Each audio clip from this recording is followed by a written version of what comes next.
Hello friends, स्वागत है हमारे यूट्यूब चैनल में आपका SSC constable GD to CAPF assistant commandant, जिसमें सभी शामिल हो गया ट्रेड्समैन, इसके अलावा head constable, ministerial head constable, technical, ASI, जितना भी हमारा सीएपीएफ का वर्दी वाला जो सर्विस है उसका मेडिकल गाइडलाइन में बहुत बड़ा संशोधन हो गया है। 2015 का मेडिकल गाइडलाइन जो था उसको किस आधार पर संशोधन किया गया है और ये जो है जो संशोधन जो है ये आपके लिए किस तरीके से फ़ायदेमंद है। देखिए, इसका सबसे बड़ा फ़ायदा तो ये है कि आप भर्ती की प्रक्रिया में 3 से 4 महीने का जो समय है वो बच जाएगा।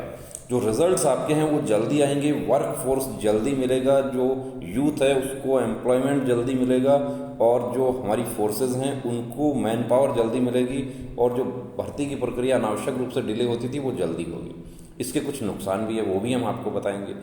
तो मेडिकल गाइडलाइन में संशोधन हुआ, वर्दी आपको पहनना है तो ये नियम आपके लिए बहुत ज़रूरी है दोस्तों, क्योंकि अब तक क्या होता था, आप फिट हो गए बहुत अच्छी बात है, लेकिन आप अनफिट हो जाते थे तो आपको अपील करनी होती थी। 15 दिन में आपकी अपील पहुंचती थी, उसके बाद में लगभग 45 डेज आपको फिर मिल जाते थे। कम से कम 45 दिन का समय आपको मिलता था, यानी कि जिस दिन आप मेडिकल में अनफिट होते हैं उसके बाद लगभग 2 महीने का आपको समय मिल जाता था। और इतना समय मिलने से क्या होता था कि आप जो नॉर्मल पॉइंट्स हैं उनमें आप एक्सरसाइज करके, आप ट्रीटमेंट लेके, आप सर्जरी करवा के, कैसे भी आप जो है जिसको कहें कि टैटू है तो टैटू आपने रिमूव करवा लिया, आप फिट हो जाते थे। लेकिन अब नए नियम क्या कहते हैं और नए नियम से कैंडिडेट जो है उसका विशेष रूप से नुकसान किस प्रकार से हो सकता है वो हम इस वीडियो में डिस्कस करेंगे और उससे बचने का भी आपको तरीका बता दूंगा कि उसमें आप कैसे बच सकते हैं, फिट कैसे हो सकते हैं।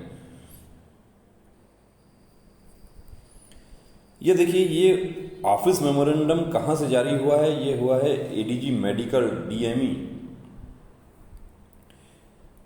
एंड आरएमई डीए, ये नंबर है लेटर का। और गवर्नमेंट ऑफ इंडिया, भारत सरकार, ministry of home affairs, police 2 division, north block, new Delhi, ये सर्कुलेट हो रहा है, सोशल मीडिया पर ये वायरल हो रहा है। कुछ हमारे साथियों ने पूछा कि ये क्या है, और आईटीबीपी का जो भर्ती है ट्रेड्समैन का और ड्राइवर का, उसके बारे में एक नोटिस आया था, अभी लगभग 10 डेज हो चुका है उसको, कि हरी भूमि न्यूज़पेपर में एक नोटिस पब्लिश हुआ था। उसके बाद में एक नोटिस सेम आईटीबीपी की साइट पर भी आ गया, उसमें भी यही बताया गया कि अब री मेडिकल, डिटेल मेडिकल एग्जामिनेशन के कंटिन्यूएशन में ही होंगे। वो उसका जो पूरा ऑफिस ऑर्डर है वो पूरा यहाँ पे डिस्कस करेंगे हम। Revise uniform guidelines for review medical examination in central armed police forces and Assam rifle for GOs and NGOs, amendment देयरऑफ।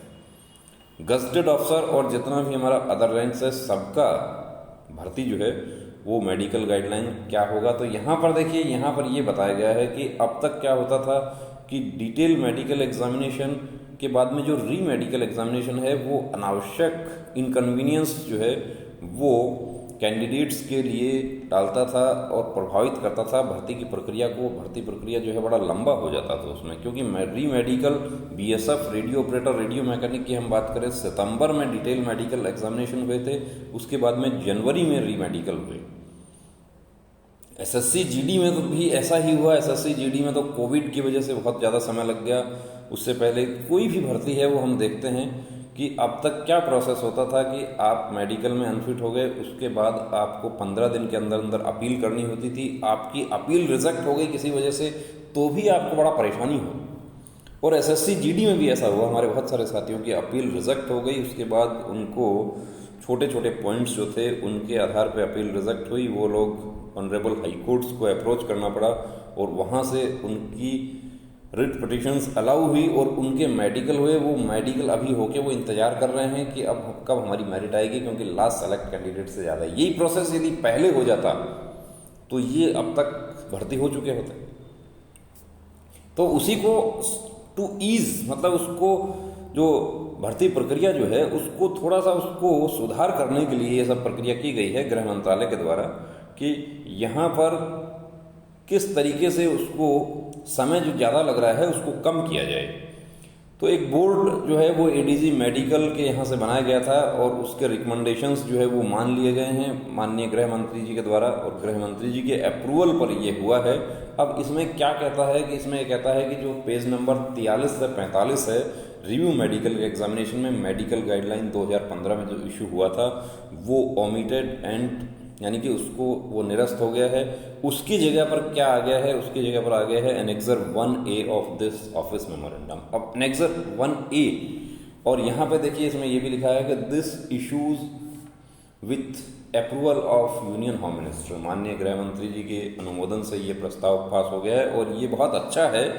ये देखिए ये हर तरीके से ये अच्छा है, लेकिन कुछ हमारे जो साथी जो हैं जो मेडिकल में जिनको जानकारी नहीं होती, टैटू जैसा पॉइंट है या कोई ऐसा पॉइंट है उनको कि वाकई प्रॉब्लम है, 6/6 का प्रॉब्लम हो, चाहे बीपी जैसा नॉर्मल पॉइंट हो या बॉडी में टैटू है कहीं या गायनेकोमेस्टिया है या कुछ भी है, देखिए उसको वो ट्रीटमेंट का आपको समय नहीं मिलेगा। ट्रीटमेंट के लिए आपको यहाँ पर कोई समय नहीं मिलेगा। आज आपका मेडिकल हुआ है, कल आपका री मेडिकल हो जाएगा।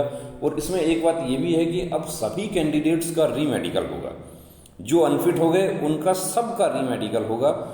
उसमें आपको कंसेंट देना होगा, आपको सहमति देनी होगी कि मैं रेडी हूँ री मेडिकल के लिए, मैं इस रिजल्ट से मैं सेटिस्फाई हूँ और मैं री मेडिकल के लिए अनुमति देता हूँ, मैं सहमत हूँ। सहमति आप देंगे तो आपका री मेडिकल हो जाएगा। अब ये लेटर हो गया है 31 मई 2021 को ये लेटर जारी हो गया है।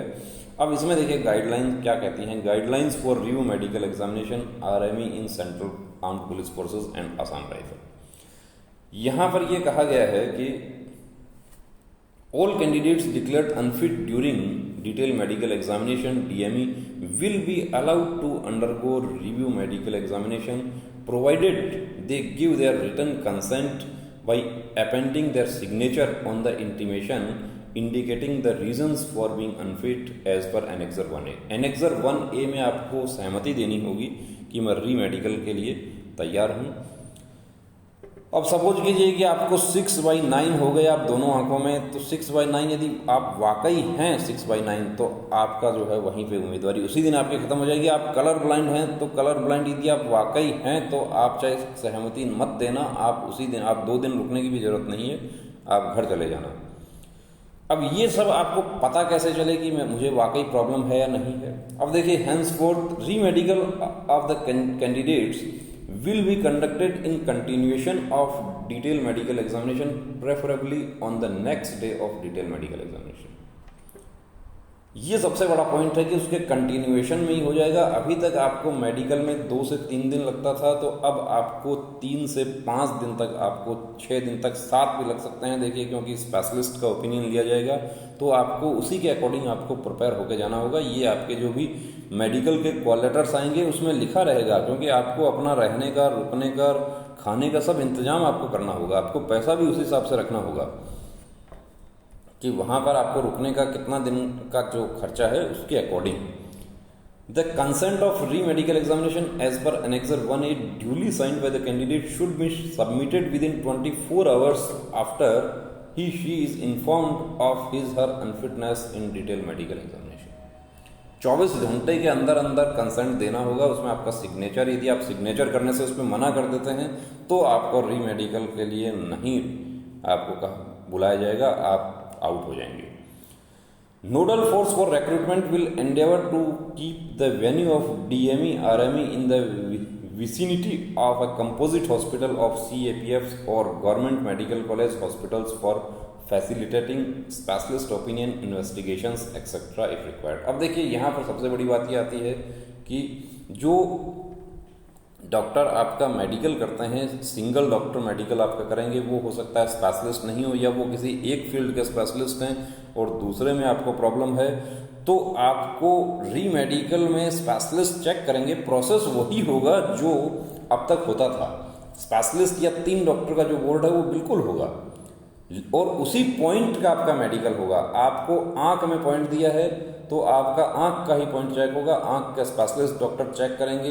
आपको कैरिंग एंगल का पॉइंट दिया है, आपका कैरिंग एंगल ऑर्थोपेडिक स्पेशलिस्ट है वो चेक करेंगे। सिविल डॉक्टर का ओपिनियन लेना है वो भी लिया जाएगा। हियरिंग का पॉइंट है, सिविल ENT स्पेशलिस्ट या फोर्स के पास में ENT स्पेशलिस्ट अवेलेबल हैं वहाँ पर तो वो करेंगे, लेकिन चेकअप स्पेशलिस्ट ही करेंगे। तो ये वही चीज़ है जो सेम है जो पहले का प्रोसेस है। सिर्फ चेंजिंग जो हुआ है वो क्या हुआ है, चेंजिंग हुआ है कि पहले जो समय लगता था 3 महीना 4 महीना तक लग जाता था री मेडिकल होने में, वो समय जो है वो अब कवर हो जाएगा, वो उतना समय बच जाएगा। जो भर्ती जो है 1.5 साल में पूरी होती थी वो अभी 1 साल में पूरी हो जाएगी, जो 1 में पूरी होती थी वो अभी 7 महीने 8 महीने में पूरी हो जाएगी।